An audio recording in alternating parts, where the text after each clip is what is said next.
Buenos días, Raúl. ¿Nos Ahora puedes sí, ver y nos puedes oír?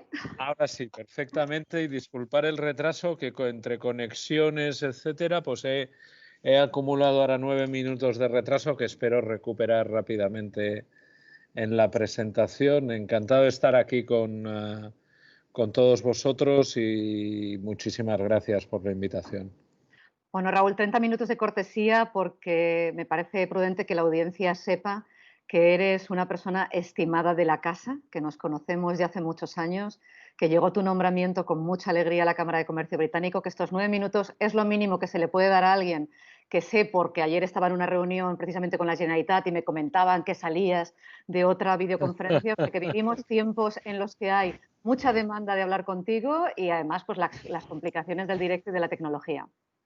Sin más, abro el webinar, os doy la bienvenida a todos, 10:10 de la mañana, viernes 3 de julio, con ese calor y esa sensación post-COVID que todos tenemos, pero con ganas de escucharte y doy paso a Luis Pardo, presidente de la Cámara de Comercio Británica. Hola, muy buenos días a todos y antes de comenzar espero que estéis todos bien y muchas gracias por atender a este webinar que estamos haciendo una vez más desde la Cámara de Comercio Británica. Antes de comenzar, por favor, lo que os pediría es un ruego de cortesía, por favor, poner en mute y también con la cámara apagada a los que no estéis presentando. Muchas gracias. Fijaros, el objetivo del encuentro de hoy es conocer de primera mano desde el Ministerio de Industria, de Comercio y Turismo y más concretamente desde la Secretaría General de Industria y de la PYME, pues abordar o cómo estamos abordando esta crisis económica que atravesamos y qué medidas se implantan para paliarla. Todos los socios de la British Chamber of Commerce siempre pues estamos muy agradecidos de esta posibilidad de poder tener reuniones con la administración, en este caso del gobierno español, también del gobierno del Reino Unido, y trasladar estas inquietudes que tienen las empresas, dudas, preguntas, consultas, en este momento pues sin precedentes que estamos viviendo ahora. Quiero dar unos agradecimientos muy especiales, en este caso a ti, Raúl Blanco, como secretario general de la Industria de la PYME, y por tu predisposición, por tu disposición también para estar aquí, participar en un encuentro, uno nuevo, uno más, de la British Chamber of Commerce. No nos hemos bloqueado, no nos hemos confinado en la actividad, digamos, con nuestros socios. Seguimos haciéndolo de una manera mucho más digital, ahora online, como podéis ver. Y también quiero agradecer en este caso a Luis Antonio Rico, que es vocal del Gabinete de Secretaría General, su participación aquí también con nosotros. Con Raúl Blanco, decía antes Eva, ¿no? Pues sí, hay una relación de hace muchos años y también en otros puestos que ha desempeñado en instituciones, en el caso del Gobierno de Cataluña. Sabemos, Raúl, que eres un profesional pues, de mucha valía y por ello nos alegramos mucho de contar contigo en la webinar de hoy. La colaboración con el Ministerio es muy estrecha, especialmente con toda la parte de comercio, pero desde la British Chamber of Commerce nos gustaría poder colaborar en iniciativas del ámbito de la industria. Nos interesa conocer en profundidad pues qué industrias, en este caso en España y en el Reino Unido, van a ser palancas de esta recuperación económica y cómo podemos ayudar nosotros desde nuestra organización. Para ello es necesaria, muy necesaria, toda la colaboración que se tenga tanto desde el Gobierno británico como desde el Gobierno de España. Sabéis que la Cámara de Comercio Británica es una organización empresarial independiente hispano-británica. Llevamos más de 110 años ya de historia y fortalecemos esas relaciones bilaterales entre Reino Unido y España. Y siempre defendemos los intereses de nuestros más de 300 socios que conforman la Cámara. El objetivo es, por supuesto, fortalecer, incrementar estas relaciones bilaterales y especialmente las económicas entre ambos países. No hay que olvidar que Reino Unido es el primer inversor en España. Los últimos datos que presentamos hace unos días, de hecho, han vuelto a demostrar ese compromiso del Reino Unido con España en el primer trimestre de este año 2020. Ha sido el primer inversor por delante de Japón, de Alemania, con más de 800 millones de euros y continúa así con ese liderazgo que lleva ya muchos años demostrando el Reino Unido en inversión en España. España sigue siendo un destino ideal para la inversión extranjera, especial para la británica, y no hay que olvidar que desde que se celebró toda esta salida del Brexit, como conocemos, ¿no? La salida de la Unión Europea, este país británico ha invertido más de 13.400 millones de euros y eso lo ha hecho desde el año 2016 a este año 2020. Con este fin hemos querido organizar reuniones con representantes del anterior gobierno, como el ministro de Economía, Secretaría de Estado, de Comercio, altos representantes del Ministerio de Asuntos Exteriores, las personas que han tenido también representantes de las administraciones en la negociación del Brexit, portavoces económicos de partidos políticos y altos representantes de todos los niveles. Llevamos ya 5 ediciones presentando el barómetro de la inversión británica en España. De hecho, este año, en noviembre, presentaremos la 6ª y lo haremos de la mano de los de AFI, ¿no?, que son los analistas financieros internacionales que nos han acompañado en todos estos análisis durante estos años. Este es el estudio más importante de inversión británica en España. Ya hemos lanzado esa encuesta de clima a los negocios y desde la Junta de Gobierno que presido y todo el equipo de la Cámara que dirige Eva Prada, estamos trabajando ahora en diferentes líneas de asesoramiento, en toda la parte de los servicios, de acercamiento, de oportunidades de negocio para empresas españolas y británicas. Vamos a tener reuniones bilaterales entre empresas españolas y británicas, hacemos además business clinics, vamos a trabajar sobre aspectos del Brexit, también en este momento de COVID-19, de impacto económico, y vamos a acercar cada vez nuestras empresas a las cámaras regionales también del Reino Unido para fortalecer esa red global de comercio bilateral al cual me refería antes. Y invito a todas las empresas que queráis conocer mucho más sobre el mercado y estos cambios que tenemos ya muy cerca. Estamos hablando de que Brexit comienza el día 1 de enero del año 2021, pues que os dirijáis a la Cámara y en la Cámara podremos, seguro, pues resolveros dudas y poneros también en contacto con las personas que necesitéis. Bueno, y sin más dilación, paso a presentarte Raúl. Raúl Blanco Díaz es licenciado en Economía por la Universidad de Barcelona, es además profesor en Economía Aplicada en la Universidad de Barcelona y profesor de Economía en el Centro de Estudios Internacionales, un verdadero experto en economía. Además, es gerente de Estrategia Industrial en la Dirección General de la Industria en el Gobierno de Cataluña. Ha sido director y es director de Desarrollo Económico de Empleo en el Ayuntamiento de Hospitalet de Llobregat y actualmente, ahora en este momento y otra vez felicidades, secretario general de Industria de la Pequeña y de la Mediana Empresa del Ministerio de Industria, Comercio y Turismo. Y sin más, Raúl, pues te cedo la palabra y otra vez agradecerte en nombre de toda la Cámara pues que hayas podido estar hoy con nosotros aquí. Muchas gracias. Muchísimas gracias a vosotros, presidente. Permitirme que haga un saludo especial a la directora de la Cámara, Eva, con la cual nos conocemos en todas esas etapas que has ido comentando. Pues hemos ido trabajando, teniendo proyectos con la British Chamber y hemos podido compartir muchos momentos, con lo cual un saludo especial a Eva.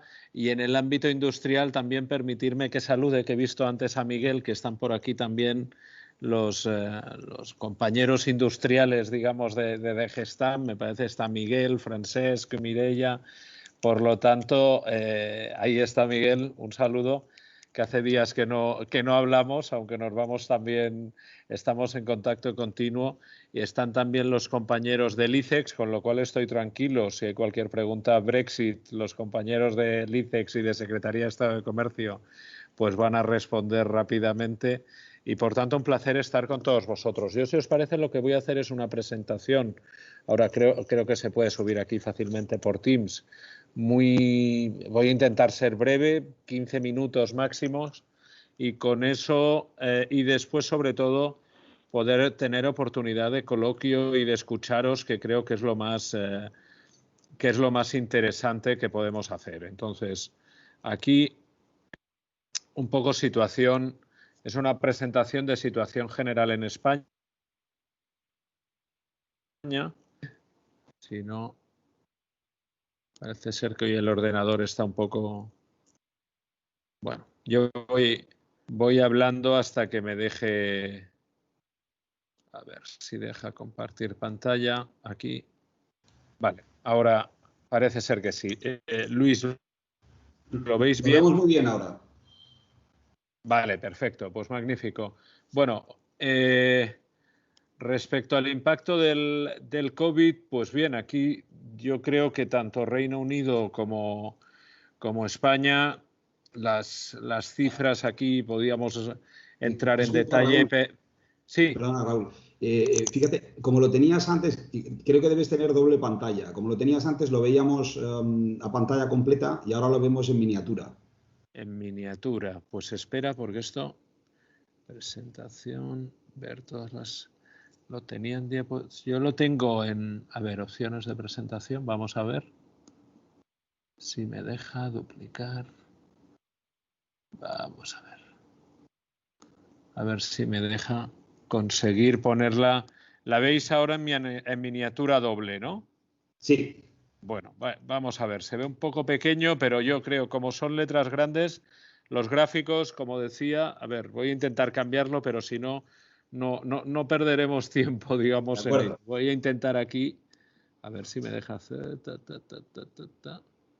pantalla.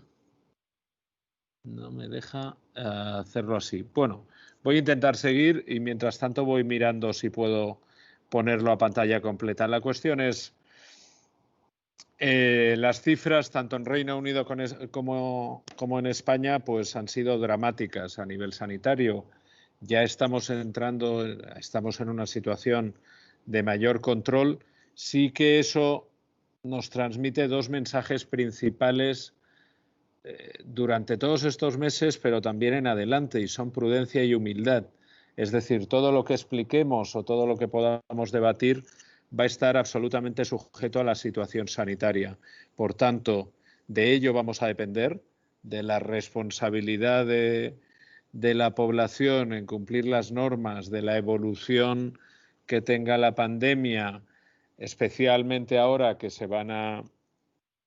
ya se abren fronteras, se recupera movilidad tanto nacional como internacional, pues prudencia y humildad de lo que nos deparen las próximas semanas. En cualquier caso, la magnitud del impacto pues en vidas humanas, tanto en Reino Unido como en España, pues ha sido muy alto.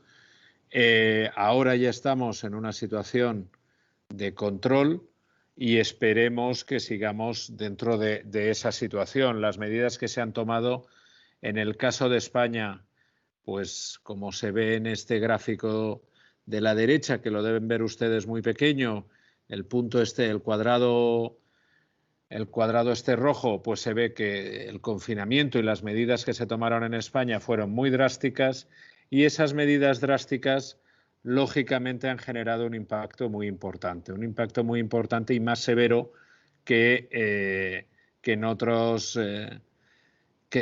otras regiones y en otros países de la Unión Europea. Es una lástima ya ver aquí que Reino Unido ya no salen los gráficos, esto es gráfico oficial de regiones NUTS 2 de la Comisión Europea y ya cuesta pensar de por qué no está Reino Unido. Claro, ya estamos en etapa Brexit, entonces eso, bueno, pues nos sitúa ahí. No tenemos los datos, pero seguramente serán similares a los que estamos teniendo en España, dado el impacto similar también de la pandemia.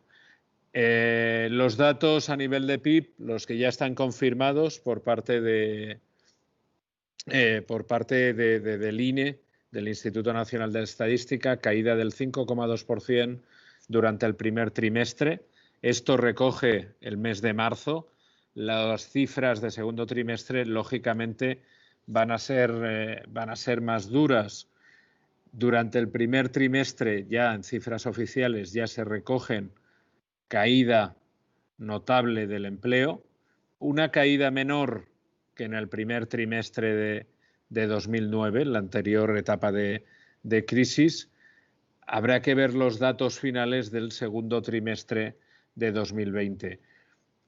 Como dato ligeramente optimista o prudentemente optimista, se ha recuperado parte del empleo perdido durante marzo y abril, con lo cual empieza a haber datos. Evidentemente los datos que hay son negativos, esto no es poner paliativos, son negativos especialmente en los sectores que han tenido más afectación por el confinamiento y, por tanto, sectores que tienen un componente social, dado que esta enfermedad, una de sus crueldades es que afecta a todo el componente social de nuestra vida, digamos, pues los sectores de restauración, hostelería, alojamiento, actividades deportivas, actividades culturales son los más afectados a nivel de empleo. En los datos ya consolidados hasta 30 de abril y mes de mayo, durante la etapa de confinamiento, los sectores menos afectados aquí han sido alimentación y aquellos sectores industriales esenciales que han mantenido su actividad en suministros básicos como agua, energía, actividad como refino, productos farmacéuticos, etcétera, que han mantenido ese nivel de actividad que ha permitido que su afectación, pues lógicamente sea menor. Esto nos ha llevado también en el ámbito de... A ver, perdón. Aquí. Esto nos ha llevado también en el ámbito de producción industrial a tener caídas históricas porque, lógicamente, el sector paró una parte del sector y, por tanto, eso hizo que las caídas hayan sido absolutamente sin precedentes con cualquier etapa anterior que haya vivido esta generación. Lo mismo a nivel de actividad mercantil, tanto lo que es la creación de sociedades, pues se ve aquí la gran caída en 2020 que recoge pues hasta el mes de abril estos datos. Y finalmente, en cuanto a proyecciones, aquí me remito a la proyección oficial del Gobierno hasta este momento, nos sitúa en una caída en 2020 del PIB en torno al 9%. Ya hay organismos que sitúan esta caída pues entre el 10 y el 15%, tanto Banco de España, últimas previsiones de FMI y algunos otros organismos ya la sitúan en ese grado, digamos, en ese rango. Sí que parece hasta el momento que nos situaríamos en una caída en torno al 10% y una recuperación en torno al 5 o 6%, dependiendo de la previsión que tengamos. La oficial está en torno al 5,5%. Previsiones también de otros organismos la sitúan un poco superior y, por tanto, un esquema de recuperación que sería como el que está aquí, que en esta manía por ponerle letras a la recuperación a nivel mediático, pues sería una V asimétrica, o poniendo un poco de humor negro y marketing, que hay quien lo asemeja al logo de una marca deportiva. En cualquier caso, esto estará muy condicionado, como decía, por la evolución de la pandemia. Esta es la previsión actual, siguiendo abriendo la economía progresivamente y recuperando toda la economía progresivamente, y no recoge cualquier recaída que pudiera haber en el futuro, con lo cual tenemos que ser muy prudentes en ese sentido. Ese sería el escenario, por decirlo así, más negativo al que nos enfrentamos, a un posible segundo confinamiento, etcétera. El escenario más optimista es que es cierto que ante una situación tan insólita e inaudita como la que hemos vivido, en la cual que ni como experimento académico, antes que me recordaba Luis mi etapa académica en la universidad, ni como experimento académico nadie se hubiera atrevido a realizar un ejercicio de qué pasa si paro la economía. Esto, pues, ni en primero de carrera alguien lo propondría. Pues bien, hemos tenido ya no un experimento académico, sino absolutamente empírico, de ver qué sucede en nuestras economías.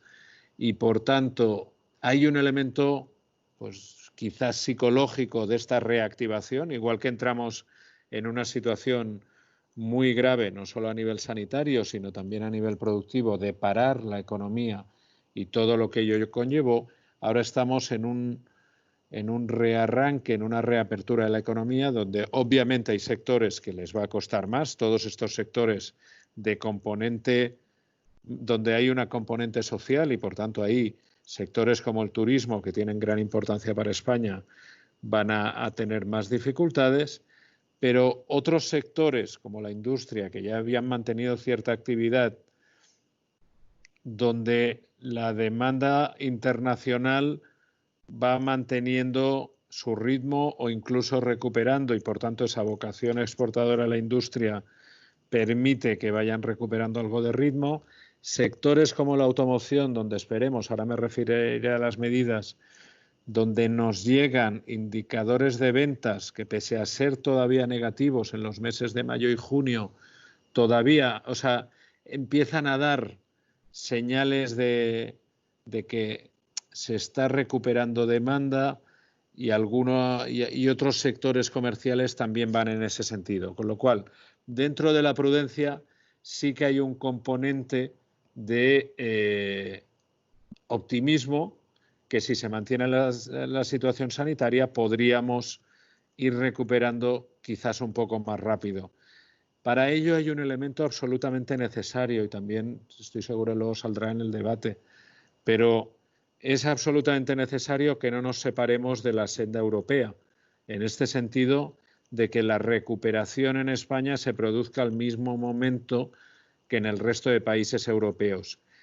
Eso hasta el momento se está produciendo, es decir, España entró antes en confinamiento, unas semanas antes que otros países europeos. Las medidas han sido más duras que en otros países europeos, pero eso ha permitido que la salida se esté produciendo de forma simultánea en movilidad, en apertura de fronteras, en apertura económica, en el mismo momento y simultáneamente al resto de países de la Unión. Eso es un buen indicador. Tenemos elementos que eso nos puede generar ciertos diferenciales, es decir, estamos en un proceso simétrico, cosa que no es menor. La crisis del 2008 fue asimétrica en el sentido de que España tenía crisis inmobiliaria, financiera, crisis de deuda soberana, y eso nos separó de la crisis que estaban viviendo otros países europeos, y aquí tuvimos diferenciales y fue mucho más profunda. Aquí ahora mismo hay elementos diferenciales como pueden ser el turismo, como puede ser una mayor afectación a las pymes, y por tanto la estructura económica, la dimensión de la economía española, de las empresas españolas, menor que otros países europeos como Alemania o Francia, hace que sean elementos de riesgo. En la medida que esos elementos de riesgo se mantengan dentro de un entorno moderadamente de control, pues esta simetría con el resto de países se mantendrá, y eso facilitará que salgamos en el mismo momento, y además teniendo en cuenta las medidas europeas de reactivación europea a las que ahora me referiré. Por tanto, hay un elemento de optimismo, en cierta manera, estamos reabriendo, se van recuperando demanda, tremenda prudencia en cuanto a la situación sanitaria y prudencia también en cuanto a que aquellos factores diferenciales de la economía española no se conviertan en shocks asimétricos y nos separen de la senda europea. En cuanto a las medidas, lo primero a comentar aquí es cómo el gobierno actuó, igual que actuaron otros gobiernos, tanto en la Unión Europea como en el conjunto de países de la OCDE, drenando recursos hacia la economía, hacia el sistema cuando una economía le falta liquidez, es como el sistema circulatorio del cuerpo humano. Entonces lo que hay que hacer es transfusión de recursos sin mirar la cantidad que sea necesaria, y eso es lo que se ha hecho. Ya se han liberado 100.000 millones de euros para avales del ICO, del Instituto de Crédito Oficial, por tanto, liquidez para las empresas. Hoy mismo se aprobará otro paquete de medidas dirigidas a las pymes, un paquete de 40.000 millones dirigidos a préstamos especialmente a pymes y autónomos, y 10.000 millones para capitalización de empresas, que quizás me referiré ahora a continuación a esta parte más de capitalización. Por tanto, en línea con lo que estoy diciendo, lo primero, liquidez a empresas, fue la primera medida que se tomó. Liquidez a trabajadores y aguantar el empleo para que una crisis tan drástica, pero coyuntural, no supusiera cientos de miles de desempleados de manera inmediata, y por tanto los ERTEs han sido aquí el instrumento que han permitido mantener hasta el 30% de las nóminas del país bajo el paraguas del Estado en el peor momento de la crisis sanitaria. Por tanto, eso supone un segundo elemento de liquidez, y un tercer elemento de liquidez dirigido más a las familias en riesgo de exclusión social, como es el ingreso mínimo vital. Por tanto, medidas de liquidez en un primer momento, liquidez a empresas, liquidez a trabajadores, liquidez a familias, protección del empleo, primer frente de contención muy similar al de otros países europeos, y que el volumen de recursos, eso sí que es importante decirlo, movilizado, pues está en torno a 15 puntos del PIB, que se dice pronto, o sea, más de 150.000 millones de euros debemos estar ya, y por tanto eso supone un volumen de recursos en un tiempo récord, en un momento en que la hacienda pública caen todos sus ingresos, y por tanto ese esfuerzo público que siempre cuesta transmitir a veces a los medios, no tiene comparación con la historia reciente en España. Entonces, es importante destacarlo. Una vez ya la economía empieza a reabrir, empiezan las medidas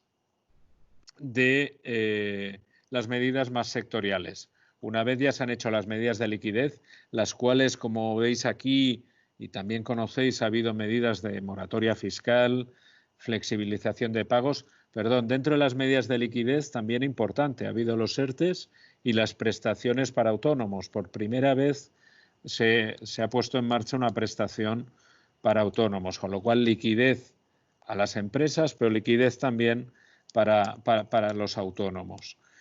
Esto, una vez se reabre la economía, ya están en marcha las medidas de liquidez, estamos en momento ya de medidas sectoriales. Y en estas medidas sectoriales tenemos ya diversos elementos. El primero, el plan de automoción como primer sector industrial del país y primer plan sectorial que se ha hecho específico por parte del Gobierno. 3.750 millones de euros, de los cuales 1.050 millones de euros dedicados a demanda, con 500 millones para renovación de flotas de empresas y autónomos, con 250 millones de plan Renove, que hoy sí creo que hoy el Consejo de Ministros, dentro de este Real Decreto Ley de Reactivación Económica, aprueba, lo cual es una excelente noticia para el sector y para todos, ese plan Renove. El plan MOVES de vehículo eléctrico, que ya está en marcha desde hace un par de semanas, 100 millones de euros, y dos medidas adicionales que también tendrán su impacto, y es 100 millones de euros para que la Administración General del Estado renueve sus flotas y 100 millones de euros para que los ayuntamientos renueven sus flotas. Por tanto, medidas de demanda y medidas de oferta dentro del ámbito de la industria de automoción, como puede ser la innovación de procesos, una medida reclamada históricamente por parte de la industria de componentes. Eso nos sitúa en un entorno donde ya tenemos un plan en marcha. Un segundo plan ha sido el plan del sector turístico, también por peso similar a la automoción, más del 10% del PIB, 4.200 millones de euros de recursos especialmente dedicados a financiación y a formación para el sector. Por tanto, dos primeros frentes sectoriales. Por parte del Ministerio llegará también otros planes en el ámbito del comercio en los próximos días, y otras líneas que ya vamos a lanzar en las próximas semanas: Reindus 2020, línea de inversión especialmente esta vez dedicada a pymes industriales, con 390 millones de euros de dotación, una línea COVID-19 especial para inversiones en el ámbito del material sanitario asociado a la pandemia. Nos hemos encontrado aquí también en la etapa de la pandemia, pues hemos hecho de todo desde el principio, pues a intentar contribuir junto al Ministerio de Sanidad en garantizar la provisión de todos los materiales necesarios y posteriormente movilizar toda la industria española con capacidad de transformación, con capacidad de producir esos materiales sanitarios. Pues bien, esta línea va a dar apoyo a esa industria. También se han movilizado 60 millones de euros a través de CERSA, un instrumento quizás poco conocido, que es la Sociedad Española de Reafianzamiento, y que reavala a las sociedades de garantía recíproca de las comunidades autónomas. Eso significa que con una capitalización adicional de 60 millones de euros que hemos dotado a CERSA, lleguemos a préstamos por valor superior a 1.000 millones de euros en todas las comunidades autónomas, especialmente dirigido también a pymes industriales. Línea de clústeres, líneas de ENISA para creación de empresas y crecimiento de pymes, 100 millones de euros ya también en marcha, con lo cual, a pesar de estar con el presupuesto prorrogado de 2018, cosa que ya limita bastante y nuestra creatividad para estirar el presupuesto va agotándose, pues estamos poniendo todos los recursos que hay en esos presupuestos y todos los que conseguimos que van más allá de esos presupuestos para que en este momento sobre todo haya el máximo de liquidez para las empresas, el máximo de inversión movilizada para aquellos que pueden movilizar inversión. Por tanto, en una visión un poco keynesiana de ahora lo que hace falta es dar ese mensaje de poner todo lo que haga falta, cuando haga falta y donde haga falta. Posteriormente ya llegará el momento de ortodoxia y de equilibrar, pero ahora mismo lo que hace falta es que la economía siga en marcha, medidas de liquidez ya estamos en medidas sectoriales y por tanto en ese momento estamos. Creo que lo dejo aquí, voy a intentar salir de la presentación, ahora no me deja, pero a ver si lo consigo. Y si no, alguien desde el control, Eva o Luis, me decís. Ahora ya te vemos, Raúl. Vale, porque ahora no veo el cursor, se ha ido el cursor del... Voy a intentar volver aquí a Teams. Ahora estamos. Muchísimas gracias. Pues adelante. Y ahora ya estoy al coloquio y todo lo que consideréis.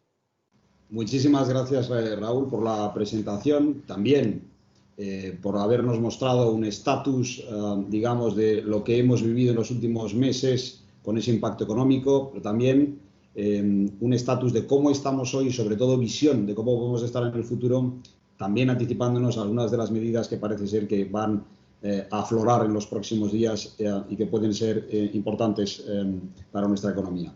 Entonces, sin más, vamos a abrir el paso al coloquio, al Q&A. Podéis hacer las preguntas a través del chat. El chat lo tenéis a mano derecha en Teams. Tenéis también una barra, unos la tienen arriba y otros abajo. En cualquier caso hay una barra con un icono que es el icono del chat. Ahí podéis hacer las preguntas. También nos llegan algunas preguntas por mail. Entonces, para romper el hielo, si te parece, Raúl, te voy a hacer una de las primeras preguntas que nos ha llegado ahora por email. Mira, nos está preguntando, en este caso es Monse Escudero de Omnicom Public Affairs, que es además un partner del comité de inversión, y hace una doble pregunta que te leo ahora. Dice, como primer inversor en España en estos momentos, ¿qué sectores industriales, desde tu punto de vista, son los más interesantes para fomentar esa inversión británica en nuestro país? Esta es la primera pregunta. Y la segunda pregunta que te hace es, ¿qué medidas consideras básicas para poner en marcha que aseguren el mantenimiento de este nivel de relación comercial inversor del Reino Unido tras la finalización del Brexit a partir del próximo 31 de diciembre?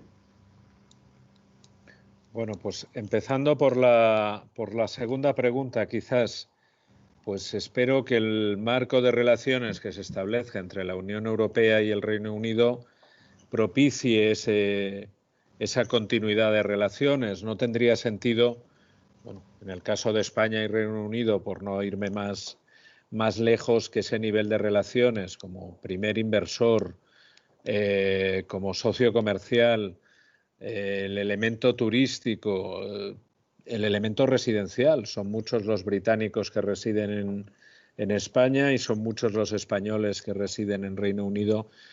No sería para nada positivo que ese marco de relaciones con la Unión Europea que se establezca, el acuerdo que podamos tener a final de año, no sea positivo. O sea, por tanto, que haya acuerdo, porque si no hay acuerdo nos lleva a un escenario muy malo, y que el acuerdo sea positivo para poder mantener ese nivel de relación. Respecto a los sectores,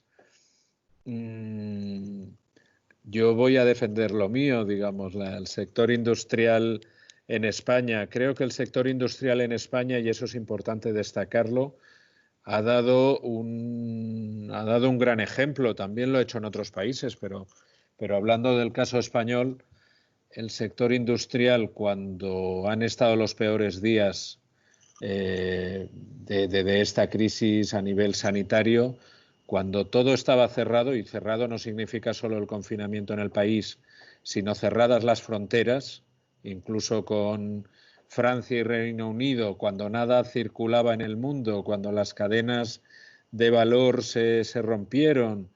Y esto, por ejemplo, con Miguel en aquellos días, con Miguel que nos acompaña aquí, tuvimos alguna conversación donde yo le llamaba y digo, no me creo lo que está pasando. Digo, no. O sea, el mundo se ha cerrado. O sea, también otra cosa que ni como experimento académico, pues eso lo hemos vivido durante algunos días. Las cadenas de producción, las cadenas de valor se rompieron. Ahora todo se va restableciendo un poco, pero van a quedar elementos estructurales de esa situación que van a hacer cambiar la perspectiva global, pero en esos peores momentos la industria dio la cara, y dio la cara de muchas maneras. Una, los sectores que seguían en marcha como sectores esenciales dieron prueba de su capacidad, de su fuerza, de su competitividad y de su resiliencia, que por más de moda que esté la palabra, pues la hemos puesto en funcionamiento de verdad.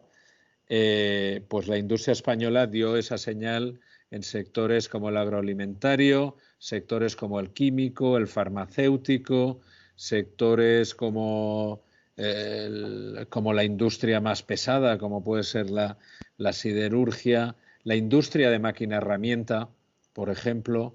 Todos ellos mantuvieron un nivel de actividad, incluso en unas condiciones no solo de la pandemia, sino en unas condiciones externas muy desfavorables, y por tanto ese elemento nos da idea de la capacidad de la industria española. Y después otro elemento que también agradezco infinitamente es la capacidad que tuvieron no solo las que estuvieron abiertas, sino también las que estaban cerradas, pero iban teniendo localización en otros países activas, o iban manteniendo aquí un nivel de actividad que lo dedicaron a elementos de responsabilidad social, a producir respiradores, a poner sus redes logísticas y su capacidad logística al servicio de traer material sanitario a España. Y por tanto el ejemplo que ha dado la industria en España, y digo industria en sentido amplio, es decir, aquí no solo es el CENAE que toca, sino que también lo podemos ampliar a aquellas grandes empresas españolas y medianas de referencia en ámbitos como la logística, la distribución alimentaria, el retail, etcétera. Han dado un ejemplo magnífico. Por tanto, aparte de mi agradecimiento infinito como responsable ahora en la administración y como ciudadano, dan un ejemplo de su capacidad, dan un ejemplo de la capacidad de colaboración público-privada que tienen, de la capacidad de resiliencia, y por tanto son sectores que, vamos, cualquier muestra de inversión no solo va a ser bienvenida, sino que va a ser rentable para el inversor. Fenomenal, pues muchas gracias, Raúl. Parece ser, Miguel quería hacer una pregunta, pero ahora ha tenido un problema con la conexión, entonces esperaremos que se vuelva a conectar. El sector de la automoción, como decías antes, uno de los sectores industriales también muy potentes, tanto en España como en Reino Unido, y por lo tanto con mucho interés bilateral de que podamos fortalecer otra vez también este sector, entre otros, como has mencionado antes, turismo, comercio, etcétera, etcétera. Sin ir más lejos, le voy a pasar a Eva Prada, porque me parece que también estáis recibiendo, Eva, me parece que estáis recibiendo también algunas preguntas en este momento en la cámara. Entonces, Eva, si puedes continuar con la ronda de preguntas, muchas gracias. Hola, ¿me oís bien? Perfectamente. Nosotros tenemos un comité de innovación recientemente creado, Raúl, porque creemos que una de las palancas de la recuperación económica y de la continuidad de la relación entre España y Reino Unido es innovación. Aimin es una consultora que nos apoya en el desarrollo estratégico de las actividades de este comité de innovación formado por empresas españolas y británicas grandes, y que lo que queremos es que haya mucha más visibilidad, porque creemos que la innovación va a ser una palanca de esa relación, mucha más colaboración entre España y Reino Unido. Creemos que el Reino Unido también, pues bueno, tiene una serie de coyunturas más favorables de las que podemos establecer best practice, y Soraya hacía algunas, yo le pedí si nos quería hacer alguna pregunta de ese tipo y me dijo que desde diferentes foros empresariales se estaba proponiendo la creación de una agencia para la transformación digital y la transición ecológica de la industria, con dotación presupuestaria propia y un consejo empresarial. Quería saber cuál era tu opinión al respecto y en qué línea se estaba trabajando desde la Secretaría General. Vale. Y después hacía una pregunta, si quieres que te avance la otra, sobre un modelo de financiación que pudiera estar basado en proyectos estratégicos, y si este mecanismo, que cada vez coge más peso en el marco de la distribución de los fondos europeos de Next Generation EU, en la Secretaría General que tú diriges, ¿cuál considera que deben ser los aspectos clave de un modelo de gobernanza de programas basados en misiones, y si crees que esto se podría poner en marcha en España? Son dos preguntas grandes, Raúl, te las repito, ¿te has apañado? Me he apañado, me he apañado. Venga, no y sé, nos gustaría conocer tu visión. Además me dan pie a hacer propaganda de lo que se aprueba hoy en el Consejo de Ministros, o sea que bien. Hecha para lanzar. No, oye, perfecto. A ver, situándolo y creo que conectando con la pregunta. Todo el ámbito europeo, que por hacer breve la presentación es cierto que no lo he comentado. Las medidas de reactivación que se están proponiendo, sabemos más o menos el importe final, 750.000 millones de euros. Sabemos que van a tener diversas partes, es decir, una parte más de financiación a empresas, digámosle, formato BI, Banco Europeo de Inversiones, otra parte grandes proyectos europeos como los que ya se venían realizando en el marco del IPCEI, de alianza de baterías, pues aplicado también a baterías, a hidrógeno, etcétera, y que parece ser que contarían no solo con la financiación de los Estados, sino también con financiación de la Comisión, y una tercera parte que sería fondos que van a ir destinados a los Estados miembros en función del grado de afectación económica, etcétera. Bueno, esas tres partes yo creo que van a tener un elemento común, y es lo que nos va llegando y lo que en conversaciones continuas con la Comisión Europea nos llega. El lunes tuvimos ocasión de compartir la mesa de automoción con el comisario Breton. Lo que sabemos es que van a ir a grandes proyectos de transformación europea, con dos líneas, como indicaba, la transformación digital y la transición ecológica. El COVID-19 no ha frenado las tendencias que venían de antes, sino que tenemos la sensación cada vez más de que las ha acelerado. Es decir, el European Green Deal, la transición, la transformación, la digitalización en Europa se han acelerado la digitalización por motivos obvios. Que podemos verlo ahora mismo, estamos en una videoconferencia en algo que estaríamos seguramente en un formato más amable, como puede ser un almuerzo, un desayuno, etcétera, y más social, pero estamos en digital y la actividad continúa. Esto, como ejemplo así muy simple, aplicado a todo lo que hemos estado haciendo estos meses, implica que la digitalización se ha acelerado. La transición ecológica, Europa quiere posicionarse, es decir, no estamos ante simplemente aportar fondos a los países para sostener su situación económica o bajar su déficit público, estamos ante fondos que van a ir totalmente condicionados a proyectos de transformación que vayan en línea con las dos grandes tendencias europeas. Por tanto, ahí es muy importante varias cosas. Una, que los proyectos europeos, que los proyectos que definamos en España tengan masa crítica, tengan conexión con Europa, es decir, en el ámbito de alianza de baterías, en el ámbito de hidrógeno, donde podemos presentar grandes proyectos a nivel europeo, tenemos las energías renovables, tenemos sector químico, tenemos sector de refino, tenemos sector automoción, tenemos sector industrial para descarbonizar, como puede ser la industria electrointensiva, y todo ello, el hidrógeno puede ser un gran vector, no solo energético, sino un gran vector de almacenamiento, un gran vector de transformación industrial. Bien, pues esos proyectos a nivel europeo, España puede tener capacidad de liderazgo en este ámbito, por ejemplo, porque tiene toda la cadena de valor. Por tanto, en la medida en que consigamos prepararnos para estructurar esos proyectos, para llevarlos a Europa, lo estaremos haciendo bien, conseguiremos que vengan más fondos de reactivación a España. Si no hay proyectos, no va a haber fondos de reactivación. Esto también porque ante estas grandes cantidades que vemos también es importante situarlo. Esto va a ir de proyectos. La Comisión va a decir, sí, usted, señor Estado miembro, tráigame los proyectos, entonces si nos gustan, si van en línea, si tienen conexión con otros estados europeos, si ayudan no solo a transformar su país, sino a transformar Europa, esto va a entrar. Si usted va a dedicar el dinero a no sé qué otra cosa, la financiación europea no va a llegar ni le va a servir. Entonces, eso es un elemento que veremos cómo se va concretando de manera más técnica y más fina, pero que en el primer nivel ya lo estamos viendo que va a ir de esta manera. Eso nos lleva al tema de grandes proyectos y misiones en sentido Matsukato.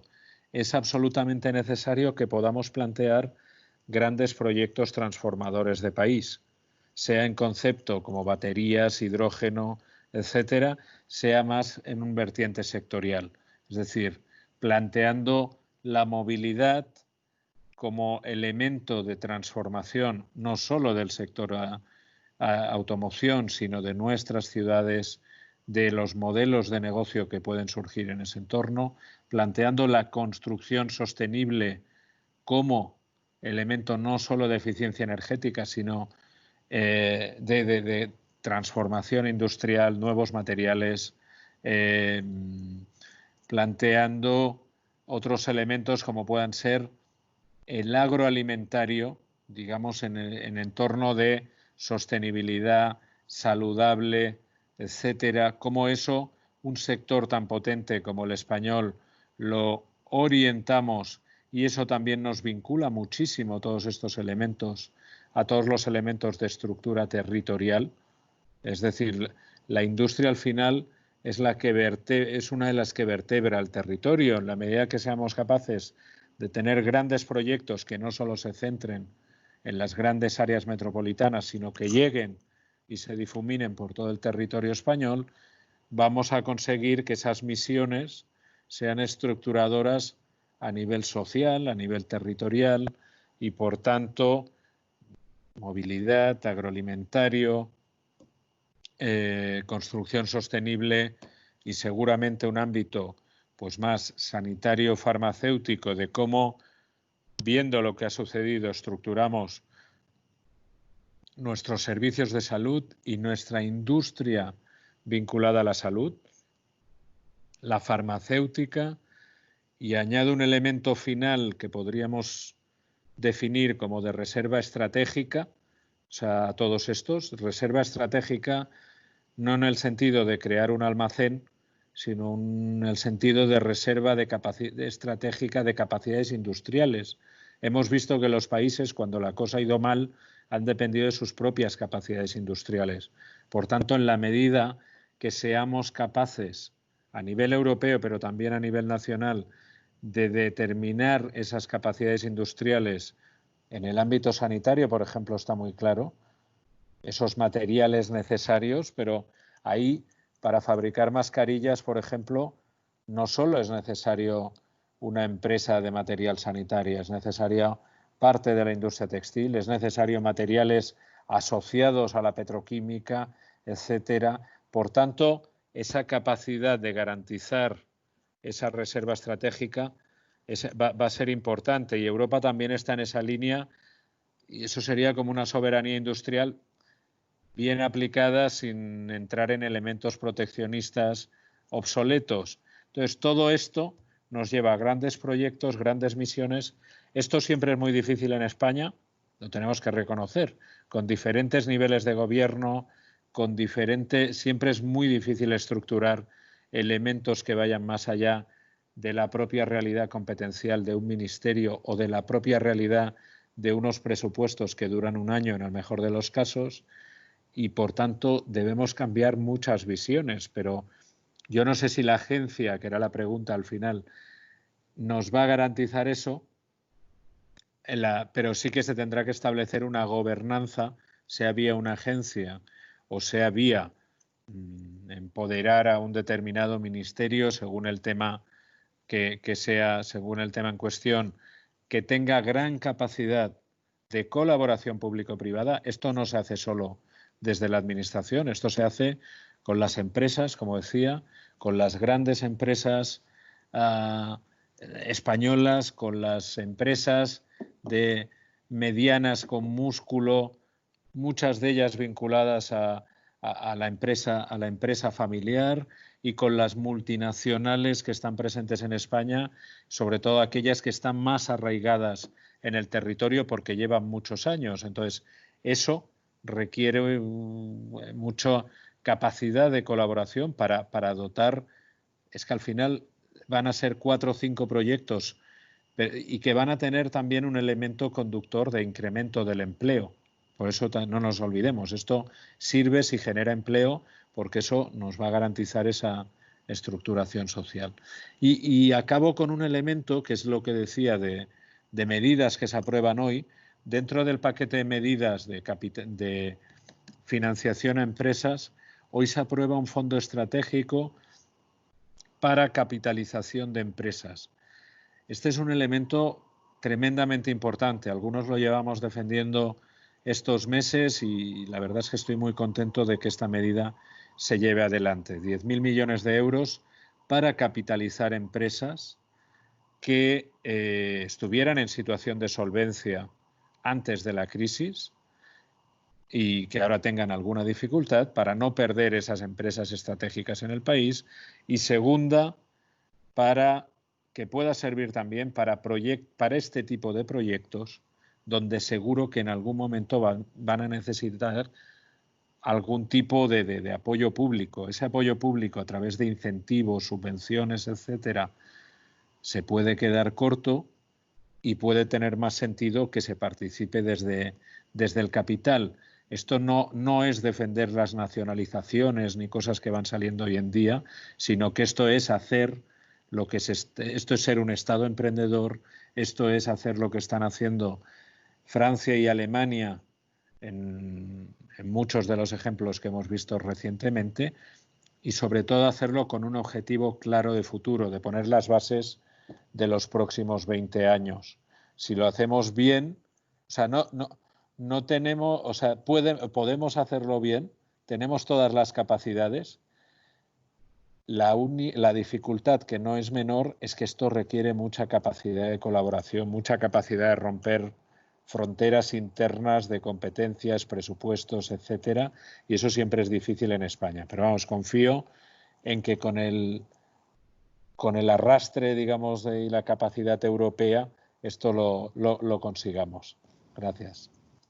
Muchas gracias, Raúl. Estamos ya acabando nuestro webinar de hoy. Nos queda una pregunta. Ahora sí, voy a dar paso a Miguel López Quesada, que como sabes está en una compañía muy importante tanto en nuestro país como en el Reino Unido y es una de las compañías líderes en el mundo en la ingeniería de automotriz. Así que sin más, Miguel.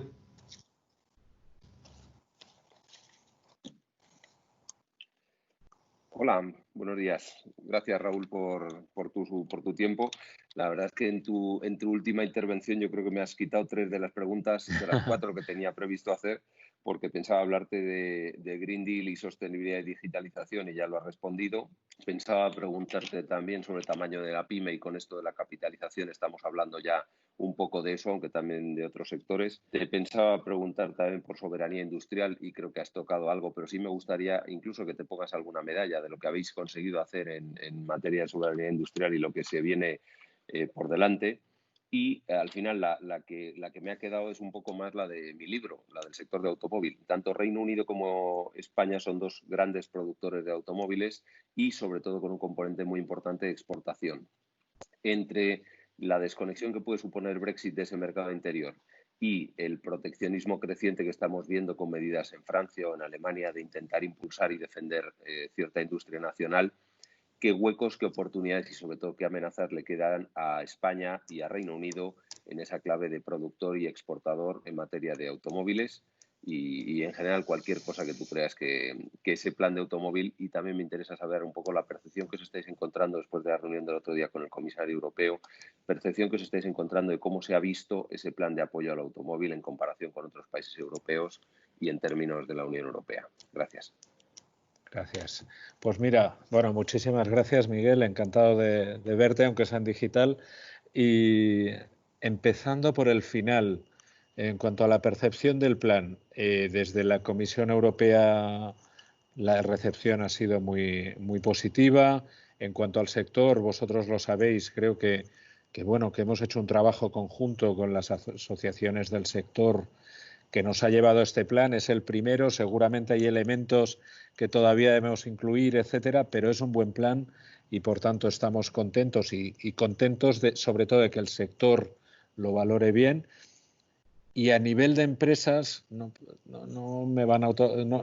puedo decir nombres, pero una gran empresa alemana de automoción nos dijo que era el mejor plan europeo por tener un plan Renove en el cual se consideraban todas las tecnologías. Evidentemente tenemos menos importe presupuestario que Francia y Alemania, eso es una cosa obvia, pero sí que es cierto que teníamos muy claro desde el Ministerio de Industria que la neutralidad tecnológica se debe tener en cuenta.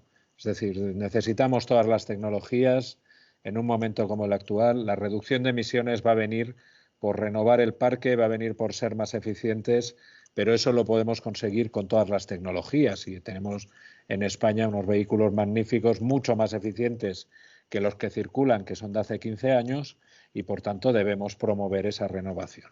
Entonces, esa es la valoración que hemos recibido y estamos contentos. Respecto a soberanía industrial y proteccionismo, pues eso lo venía diciendo. Si entramos en medidas proteccionistas o de que en el mercado único europeo cada uno financie lo suyo, lo vamos a pasar mal.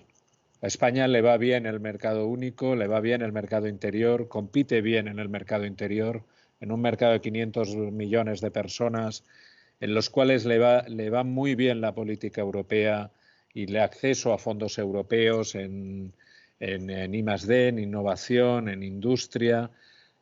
Ahora con los fondos de reactivación estoy seguro que nos va a ir bien. Más allá de la dotación que nos toque, vamos a tener empresas con gran capacidad para estar a primer nivel en esos proyectos que se vayan dibujando y por tanto nuestra defensa tiene que estar ahí, porque si el destrozo que se hizo durante la etapa del confinamiento, de cerrar fronteras, de tener que llamar a Francia al gobierno francés para decirle, oye, necesito Mel Blount para producir mascarillas y la planta que está en el norte de Francia no está llegando aquí la producción porque el gobierno francés ha dicho que el 90% se quede en Francia. Hubo un caso similar en España con medicamentos y lo solucionamos también para que no pasara, ¿eh? O sea, las tensiones se vivieron en todos los países, pero ese extremo que vivimos, si dejamos que arraigue, vamos a pasarlo mal en toda Europa, pero en España lo vamos a pasar mal si quedamos al albur solo de nuestro presupuesto, de nuestra capacidad.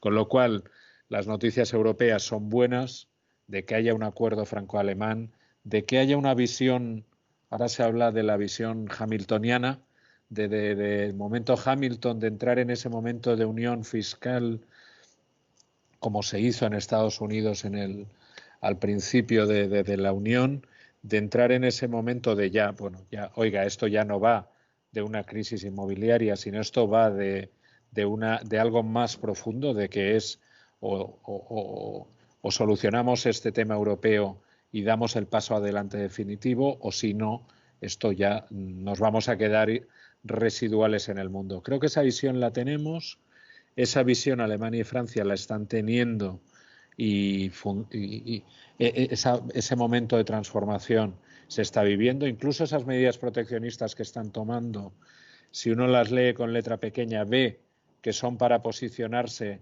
de cara a los grandes bloques, a Estados Unidos y a China, y por tanto, bueno, ahí hay cierta esperanza. En cuanto a soberanía industrial, pues sí, hemos hecho muchas actuaciones, como decía, empezamos trabajando pues codo a codo con Ministerio de Sanidad, esto no solo en industria, sino en comercio, que están aquí los compañeros del ICEX y lo saben bien, para traer todo lo necesario.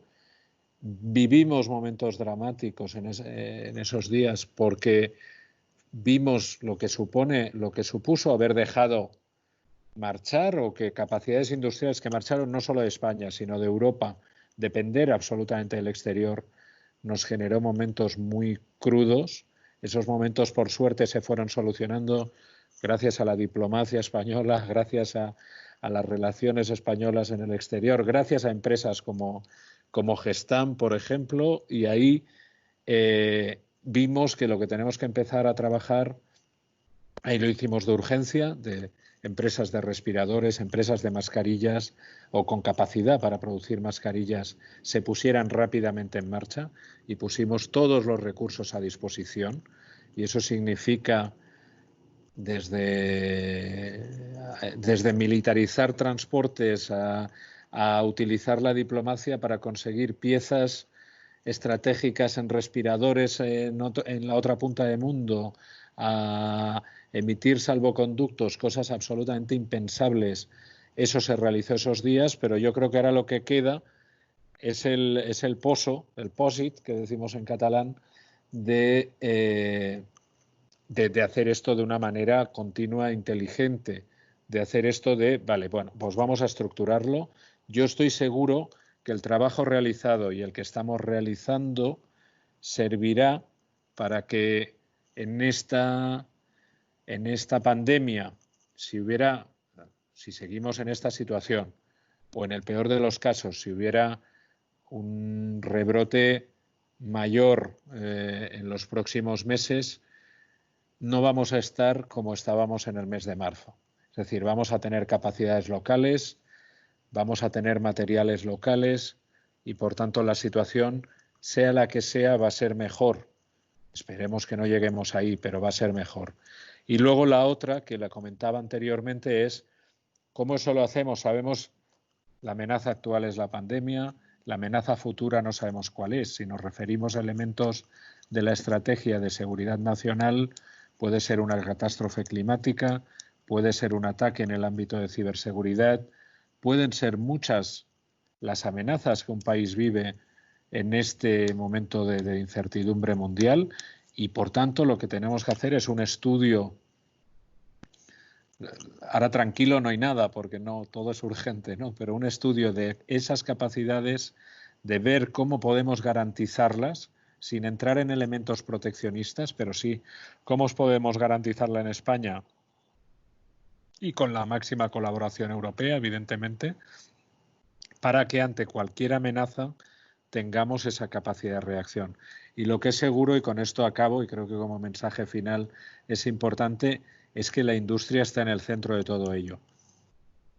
Automoción, etcétera, independientemente del sector, es decir, la capacidad industrial, por ejemplo, de Gestamp no es solo la capacidad y su competitividad inmensa en el ámbito de componentes de automoción.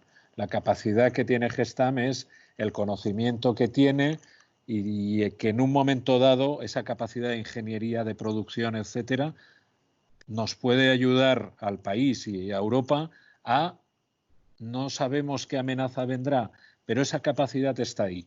Entonces, esto me puede parecer, o podía parecer antes de estos meses, un mensaje etéreo, ahora es un mensaje bastante concreto. Entonces, en la medida en que salvemos a nuestra industria, la posicionemos bien y la competitividad es irrenunciable y podamos avanzar en esas capacidades estratégicas, lo estaremos haciendo bien y pase lo que pase tendremos capacidad de respuesta. Evidentemente estamos en un mundo incierto y insisto en la prudencia y humildad, pero la industria está en el centro de todo eso. Gracias. Fantástico, pues muchísimas gracias, Raúl, secretario general de Industria de la pequeña y de la mediana empresa. Como hemos dicho al inicio, nuestra voluntad y nuestro anhelo es seguir colaborando de forma permanente y estrecha con el Ministerio.